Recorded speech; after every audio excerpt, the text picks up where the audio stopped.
누가복음 4장 1절에서 13절까지의 말씀을 보겠습니다. 제가 한 절 읽고 여러분께서 한 절 읽으시고 교독하시겠습니다. 예수께서 성령의 충만함을 입어 요단강에서 돌아오사 광야에서 40일 동안 성령에게 이끌리시며 이 모든 날에 아무것도 잡수시지 아니하시니 가스가 당함에 죽이신지라.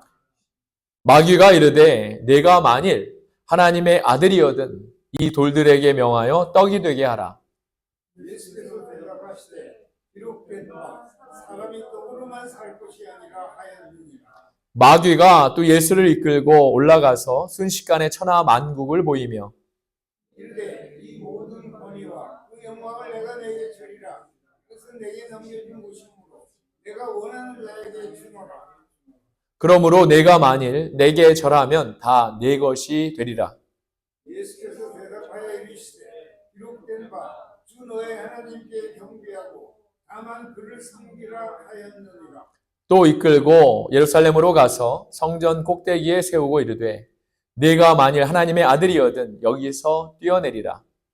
기록되었으되 하나님이 너를 위하여 그 사자들을 명하사 너를 지키게 하시리라 하였고 또한 그들이 손으로 너를 받들어 네 발이 돌에 부딪히지 않게 하시리라 하였느니라.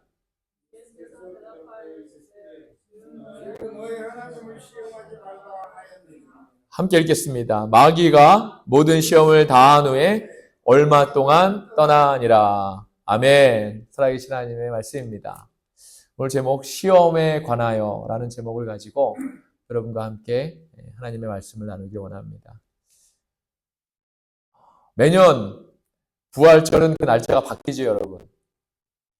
그래서 도대체 언제가 부활주일인가? 크리스천인 우리들도 정말 많은 순간 이제 헷갈립니다. 올해는 4월 20일이 부활주일입니다. 부활절은 6월절 계산법을 따릅니다. 그런데 이제 농사를 짓기 위해 사용했던 음력의 춘분 다음에 오는 첫 음력 보름 15일이 지난 첫 주일을 이제 부활절로 이렇게 섬기게 되지요. 첫 음력 보름이 주일이면 그 다음 주일이 부활절이 됩니다. 이건 기원후 325년에 니케아 회의 때, 니케아 공의회 때 기독교가 로마 국교로 이렇게 제정이 되면서 부활절이 그때 제정이 된 겁니다. 그 날짜를 이렇게 정하게 된 거죠. 그래서 그때 정한 거를 지금까지도 이렇게 이어지게 되는 겁니다. 그 부활절로부터 주일을 제외하고 40일을 거꾸로 거슬러 올라가면 이제 수요일이 됩니다. 그날이 사순절의 시작인 제수요일이라고 우리가 부르는 것이고 지난주 수요일이 이제 제수요일이 시작된 겁니다. 그래서 올해 제수요일은 3월 5일이었습니다. 그래도 역시 좀 헷갈립니다. 그죠? 사순절은 제수요일에 시작해서 고난주간의 마지막인 토요일에 완전히 마치게 되지요. 사순절 기간에 있는 주일이 6주일입니다. 6주일은 사순절에 속한 주일이 아닙니다. 그래서 우리가 Sunday of Lent가 아니라 사순절 기간에 있는 주일이라고 이렇게 부릅니다. Sunday in Lent라고 이제 우리가 부르지요. 사순절 기간의 주일은 사순절이 좀 이렇게 엄숙하지 않습니까? 그런 걸 좀 이렇게 완화시키고 부활의 기대를 품은 이제 작은 부활절로 우리가 이렇게 지킵니다. 매주가 부활절인 거죠.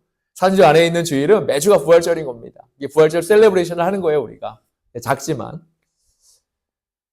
사순절은 이제 길이를 의미하는 앵글로색스너 랭텐에서 유래한 말로 그래서 봄의 기간을 나타내는 랭스가 이제 돼서 사순절 렌트라고 이렇게 부릅니다. 40일은 예수님께서 광야에서 사탄의 유혹을 이겨내시고 공생애를 준비하신 그런 기간이기 때문에 이제 우리에게 더 큰 의미가 있는 거죠. 우리가에게 너무나 좀 위로가 되는 말씀. 우리 예수님도 시험을 받으셨기 때문에 우리 삶 속에서 많은 순간 너무나도 많은 시험이 있지 않습니까? 그래서 우리가 예수님이 시험을 어떻게 이기셨는지, 시험을 받으셨는지 그거에 대해서 우리가 시험에 관하여 우리가 이렇게 오늘 살펴보고 있는 겁니다. 사순절은 다가올 부활절에 대비해서 이제 많은 순간 회개합니다. 또 금식하지요. 그런 준비하는 그런 기간입니다. 또 자신의 신앙을 검토하고 다시 한번 나를 되돌아보는, 내가 지금 크리스천인데 예수님을 주로 고백하는 그러한 사람들인데 지금 내 마음과 내 중심과 내 뜻이 우리 주님을 향하고 있는가? 그렇지 않은가? 내 자신의 모습을 한번 되돌아보는 거죠. 내가 24시간 하루의 일과 중에 가장 많이 생각하고 있는 것은 누구인가? 무엇인가? 이걸 바로 되돌아보는 그런 시간인 것이지요. 그래서 새신자의 자신의 신앙을 검토하고 성찰하는 시간이기도 하고요. 또 새신자의면은 이제 세례를 받습니다. 세례를 받기 위해서 금식하고 준비하는 그런 것을 이제 출발점으로 두었던 초대교회의 전통을 우리가 이어가는 겁니다. 근데 이것이 점점 지남에 따라서 우리 많은 부분 그리스도인들이 예수님을, 하나님을 떠나 살던 그런 모습에서 다시 우리 주님께로 돌아오는 그런 참회, 회개의 시간으로 이렇게 바뀌게 되는 거죠. 오늘 사는 그리스도인들은 자신과 하나님과의 관계에 집중합니다. 예수님의 제자로서 성장하지요. 그래서 우리의 믿음을 넓힙니다.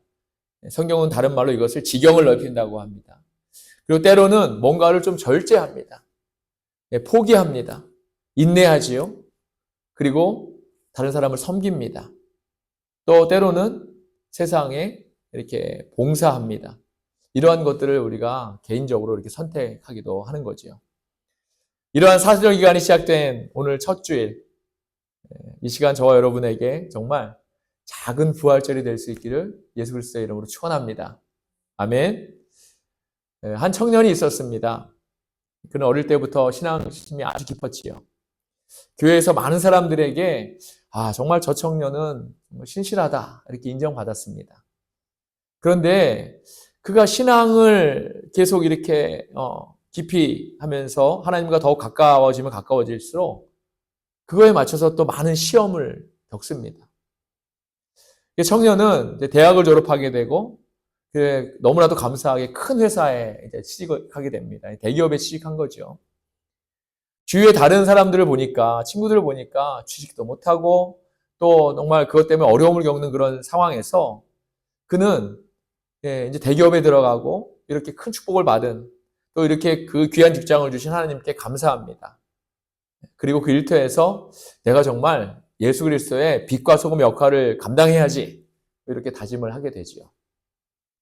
그런데 이제 직장 생활을 하면 할수록 현실은 생각보다 믿음을 지키기가 너무 어려운 겁니다. 그런 직장에서 이제 얼마나 경쟁이 치열합니까? 이걸 이제 경험하게 되지요. 또 동료들 보니까 실적을 위해서라면 약간 트릭도 쓰게 되고 거짓말도 좀 하게 되고 또 부정을 저지르게 되고 이러한 모습을 그가 이제 목격하게 되는 겁니다. 하루는 그의 상사가 그를 불러서 말합니다. 자네 너무 이렇게 FM대로 하는 거 아닌가? 회사의 규정을 너무 좀 따지지 말게. 적어도 실적을 위해선 좀 가끔 눈도 감고 이렇게 해야 되는 거 아닌가? 이렇게 얘기합니다. 청년은 참 고민합니다. 예수님의 말씀대로 정직하게 살게 되면 분명히 본인의 실적도 좀 낮아지게 되고 결국 상사로부터도 좋은 평가를 받지 못할 것 같았던 거지요. 또 가족도 부양해야 되고 또 승지도 해야 되는데 참 이 고민이 된 겁니다.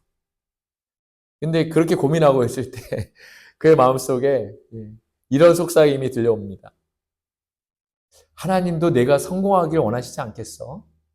내가 이 자리에서 영향력을 발휘하려면 어떤 식으로든 먼저 살아남아야 하지 않겠니? 이렇게 속삭이는 거죠. 이 속삭임과 더불어서 그의 마음속에 이제 막 갈등이 시작됩니다. 뭐 때문에 갈등이 될까요, 여러분? 하나님의 말씀과 우리의 현실의 상황과 이거예요. 이 모습이 갈등이 되는 거죠. 이것이 과연 시험일까? 아니면 하나님께서 주신 기회일까?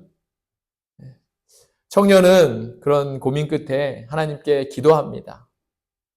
하나님 지혜 주십시오. 제가 이 상황을 어떻게 이겨낼지 저에게 능력 주십시오. 기도합니다. 그리고 이제 결단을 내리지요. 회사에서 하나님의 말씀대로 정직함을 지키기로 결정합니다. 결국 그 일 때문에 그는 승진에서 밀려납니다. 그런데 여러분, 시간이 지나면 지날수록 사람들은 그의 정직함을 인정합니다. 그리고 이제는 몇 년 후에는 예전보다도 더욱더 더 좋은 자리로 이렇게 추천받게 되고 많은 사람들에게 신뢰받는 그런 리더가 되었다는 그런 이야기입니다. 그는 깨달았던 거지요. 시험이 나를 넘어뜨리려는 것이 아니라 이 시험이 하나님을 더욱 신뢰하고 하나님께 더욱더 가까이 하게 만드는 그런 과정이었구나. 그리고 그는 예수님께서 광야에서 받으신 시험에 대해서 이제 생각하게 되었던 겁니다. 사랑하는 여러분, 오늘 본문에서 예수님께서는 세례를 받으신 후에 성령에게 이끌려 40일 동안 광야에서 금식하시며 기도하십니다. 그리고 그곳에서 사탄에게 3가지 시험을 받으시는 장면이 우리에게 소개되고 있습니다. 우리가 보통 40일 금식기도 이렇게 많이 하지 않습니까? 다 여기서 온 겁니다. 예수님께서 40일 동안 금식하셨기 때문에 우리도 예수님의 제자로서 한번 그렇게 해보자 해서 이렇게 많은 부분을 하고 있는 거죠. 사탄은 이제 다음에 3가지로 우리 주님을 유혹합니다. 첫째는 돌을 떡으로 바꾸라. 둘째는 내게 절하면 세상의 모든 영광을 너에게 주겠다.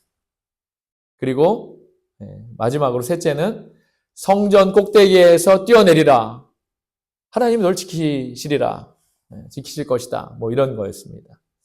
근데 여러분, 이 시험들은 우리가 생각할 때 유혹되는 부분이라고 생각할 수 있는데 이건 단순한 유혹이 아닙니다.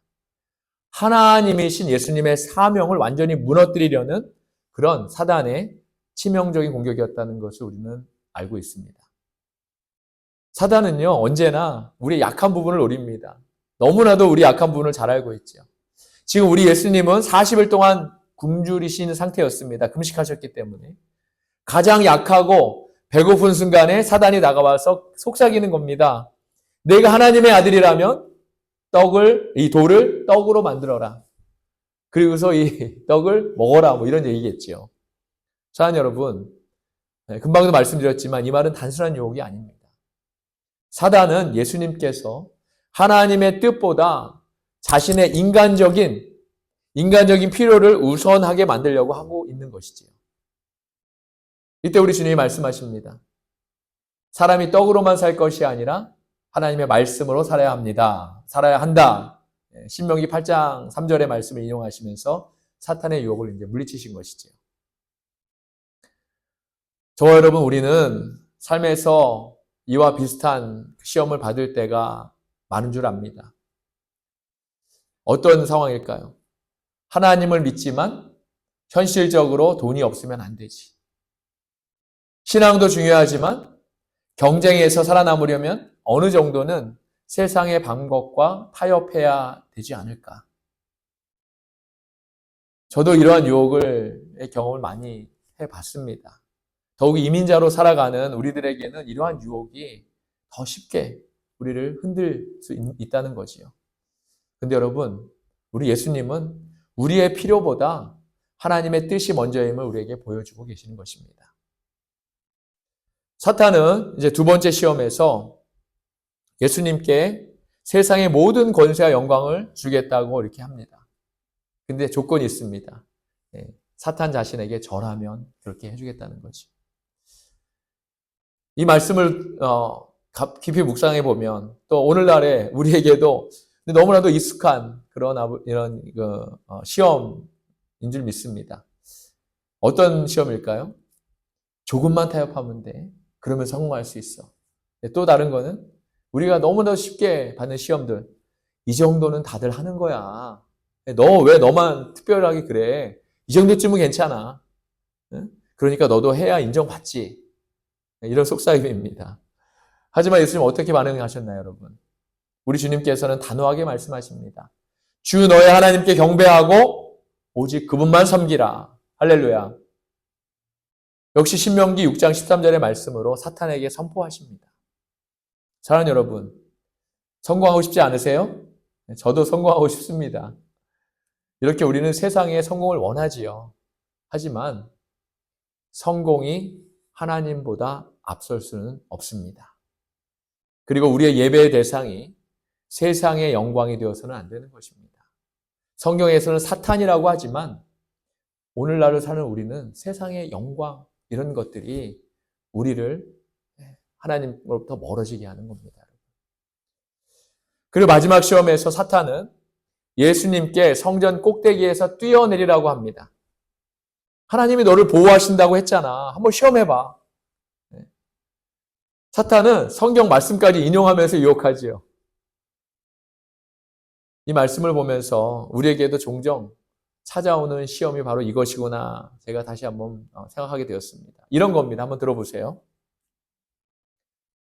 하나님이 널 사랑하시면 네 기도를 반드시 들어주셔야 되지 않을까? 내 기도가 응답되지 않는 건 하나님이 너 사랑하지 않는 거야. 하나님이 계신다면 또 왜 이런 고난을 받고 있어? 왜 이런 고난을 허락하시는 거야?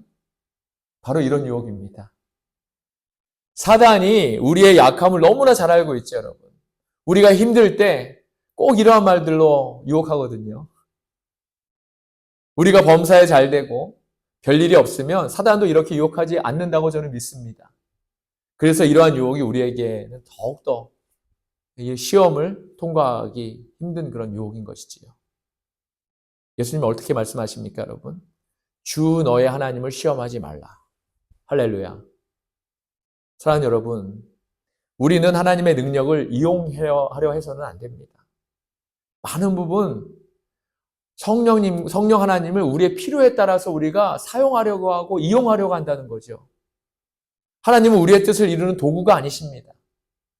우리의 믿음과 신앙은 하나님을 신뢰하는 것이지 하나님을 시험하는 것이 아닙니다. 그런데 우리는 너무나도 많은 순간 하나님을 시험하고 있다는 겁니다. 우리는 모두 시험을 받습니다, 여러분.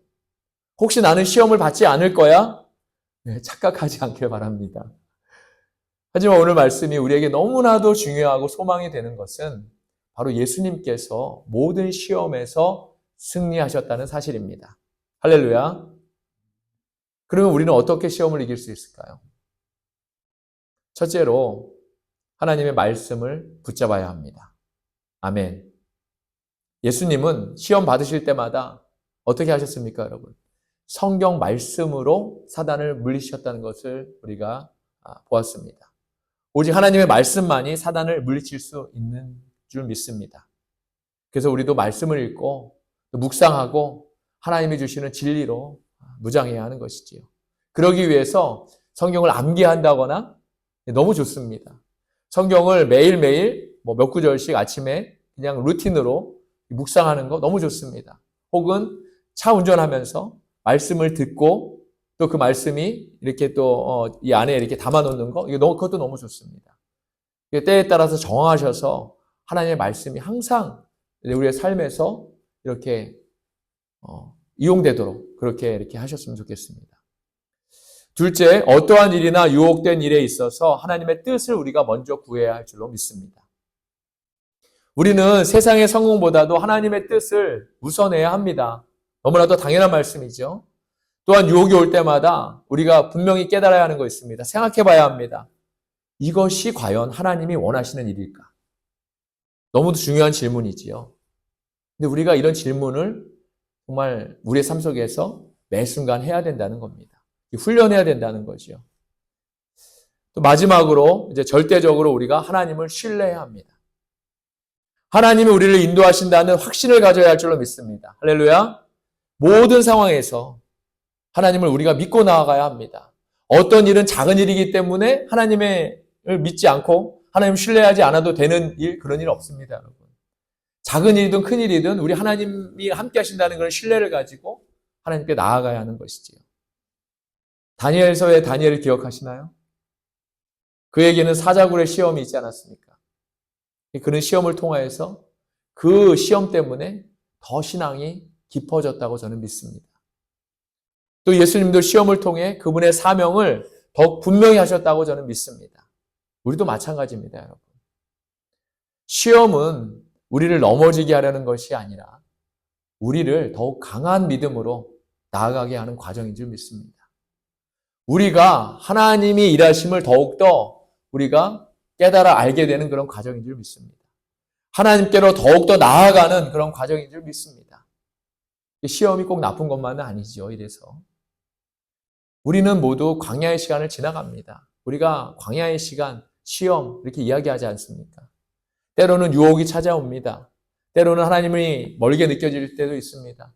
혹은 때로는 내가 이렇게 힘든데 하나님은 어디 계신가? 하나님은 과연 내 안에 역사하고 계시는 건가? 내 삶을 주관하고 계시는 건가?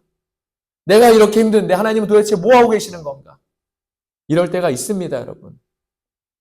하지만 예수님께서 시험을 이기신 것처럼 우리도 분명히 이길 수 있습니다. 하나님의 말씀을 붙잡길 원합니다. 할렐루야. 그분의 뜻을 구하시는 겁니다. 하나님을 온전히 신뢰하는 겁니다. 그러면 하나님께서 우리를 광야에서 승리로 인도하실 것이라고 저는 믿습니다.